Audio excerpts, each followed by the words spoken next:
What's up, guys? Welcome to Daily Dose of Reddit. This is your host, Zach, and today's subreddit is r/TalesFromRetail. Alright, this story's called, I know that's what I said, but you should have made exception. This happened to me in 2007 when I was in my late teens. I was working as a minimum wage sales advisor for a large electrical retailer in the UK, which has since been closed down. All names I've used have been changed and are simply for descriptive purposes. During our briefing one Monday morning, we were told to beware of any customers attempting to pay for expensive goods with Citibank cards. Several branches had apparently been hit by fraudsters using stolen, compromised, or fraudulent Citibank cards to buy high-end laptops, plasma TVs, and camcorders. We were told that any transaction which was to be paid for with a Citibank card would have to go through a manual Code 10 authorization. This involved phoning a security helpline. This wasn't such a big deal for us, as Citibank cards are very uncommon, far less common than HSBC, Barclays, NatWest, etc. It was made extremely clear to us that any member of staff processing a Citibank card sale without Code 10 authorization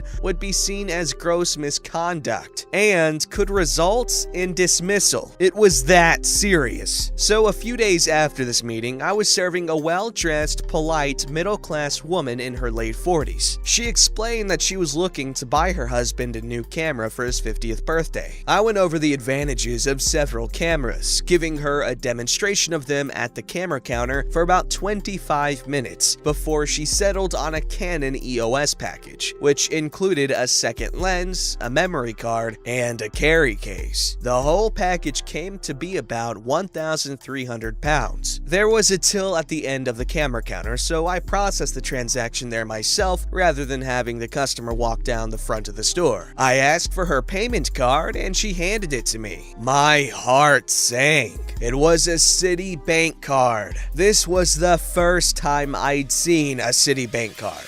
But I had to remain professional and not give the customer any reason to be suspicious. I pressed a secret button on the till screen which would force the card payment to go through a manual Code 10 authorization before I put the card into the reader. The till gave me an error message and asked me to call a phone number for manual authorization, as expected. I apologized to the customer and picked up the phone under the till to call for an authorization. It was at this point that the customer became very defensive. What do you need to do that for? Is that really necessary? She said to me in a very stressed tone. While I was on hold, I explained that while I didn't know exactly why it'd gone to manual authorization, it could be the transaction value being over £1,000, or it could be if she hasn't used the card recently. This is ridiculous. I use that card all the time and this has never happened before, she said with her arms crossed. My call was finally answered and I was asked a series of yes and no questions, along with the last 4 digits of the card. My call was then placed on hold again while the information was verified. Well, what's happening? How long is this going to take? She barked. I apologized for the delay and explained that it's simply a security check and it won't take much longer. I was still on hold for what felt like an eternity, with my customer huffing and puffing with her arms crossed, when I realized that the £1,300 worth of camera equipment was still left on the counter in front of me. I casually removed the camera and placed it under the till, and I replaced it with a pad of paper and a pen, as I tried to make the customer think I was preparing to write down an authorization code. There's no need for that. I'm not gonna walk off with it. My brother-in-law is the manager here, she protested. I remained polite and said that I just needed to be ready for the authorization code and that I didn't expect this to take much longer. Well, I'm not happy about this. I have other things to do today. As I remained on hold, I made eye contact with one of my colleagues, as if to say, I might need some help over here. Less than 30 seconds later, the store manager walked up behind the customer. Before I had a chance to explain what I was doing, he turned to her and spoke to her. "Polly, how are you? What brings you in here today?" Well, I did come to buy John a camera for his 50th, but I've been waiting to pay for over 10 minutes now. What kind of store are you running here?" The manager looked at me and held out his arms as if to say, "What the hell is going on?" As I was still on hold, I said to him that I was running a code 10 on the customer's card, as she was paying with the Citibank card. He shook his head and walked over to the till and pressed the receiver button on the phone to disconnect the call. "Where's the camera?" he asked me. I picked it up from under the till and handed it to him. He put his arm around her as he apologized for the inconvenience before walking her to the tills at the front of the store with it. Meanwhile, she was still complaining about how I'd made her wait to pay and that I'd practically accused her of being a thief by removing the camera from the counter. The member of staff who I made eye contact with to signal for assistance came over and asked me what was going on. I told her I had no idea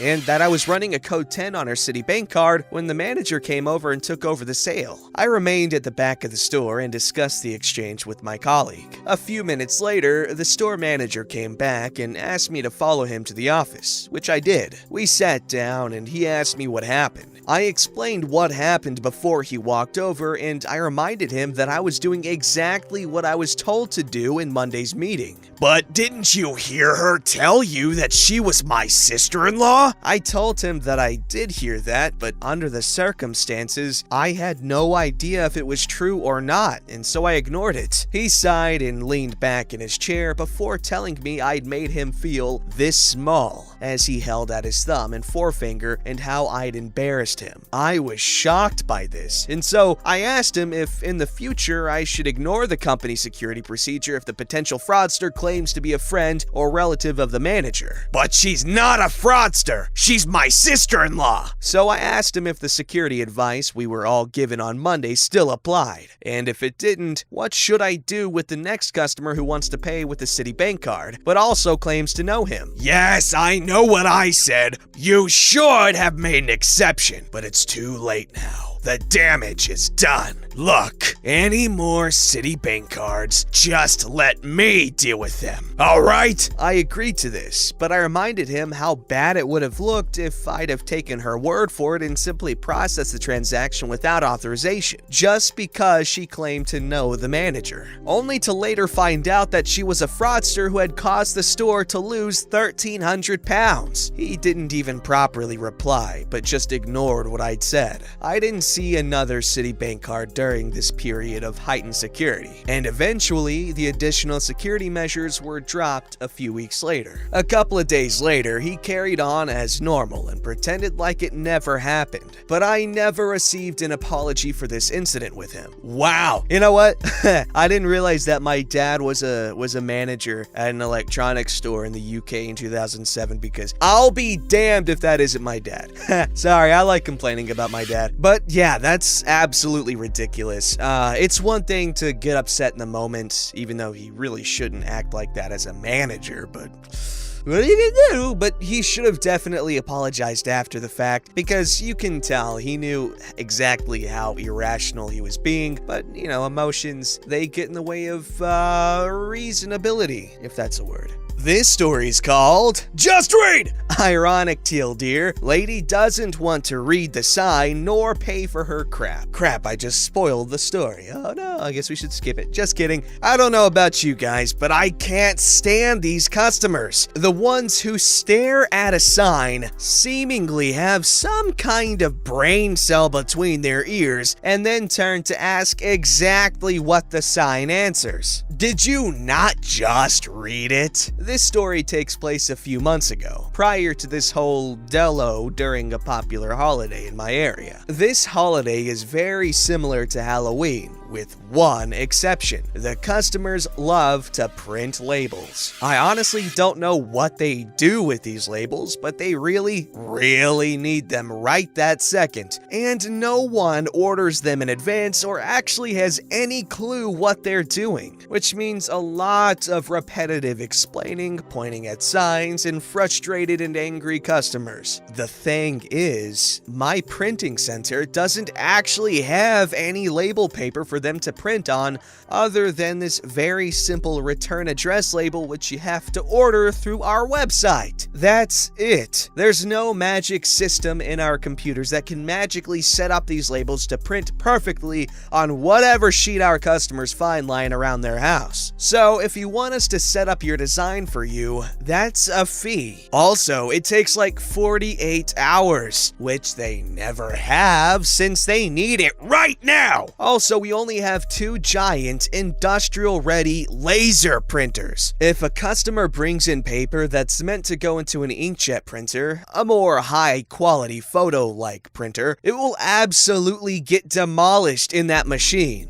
It will and has broken our fuser in the machine, a $500 part. So no, I won't just try it when they demand that it's worked before in the past. You could be lying and I won't stake $500 on it and be stuck with the broken machine until new parts come in. For all of these reasons, we had to post signs. Multiple signs which basically read, for any holiday label printing, 1. If we set up your file, you will be charged a minimum $25 design fee plus the price of printing. Here is how to set up your file with labels bought from the retail part of the store. Insert instructions. 2. Your paper must say laser safe. We will deny any order that is placed with label papers that does not have the original packaging. 3. Turn times depend on how busy we are. You can pay an extra 30% to get your order faster. However, the P&M associate will determine when that is based upon current order queue. Regardless of the sign, the customers still ask the same questions. So a woman comes in with a USB in her hand.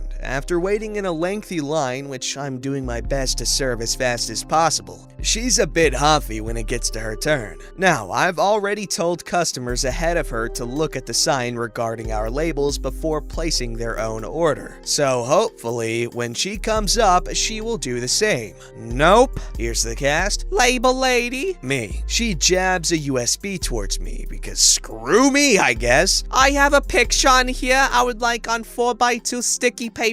Okay, is your picture already set up to go on 4x2 label paper?